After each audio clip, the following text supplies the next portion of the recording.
হে রাধে।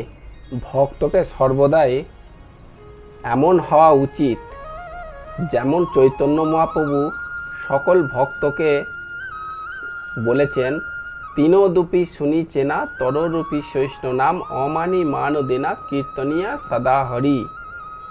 অর্থাৎ ঘাসেতে পা দিলে সে ঝুঁকে যায়, ভক্তকে এরকম হওয়া উচিত। গাছে ঢেলা মারলে সে ফল দেয়, পাখির বাসা করে গাছেতে, আবার পথিককে ছাওয়াও দেয় এবং তাকে গাছ শুকিয়ে গেলে কেটে আবার জ্বালানিতেও লাগানো হয়। তাহলে গাছের মতো সহিষ্ণুতা এবং আমাদের ঘাসের মতো নম্রতা ভক্তকে হওয়া চাই, যেমন হরিদাস ঠাকুর তার উদাহরণ। সেই রকমভাবে ভক্তকে হলে তবেই গোবিন্দ প্রসন্ন হবেন। সবসময় অহংকারে থাকাটা উচিত নয়, নম্রতা থাকবেন। ঠিক আছে? রাধে রাধে।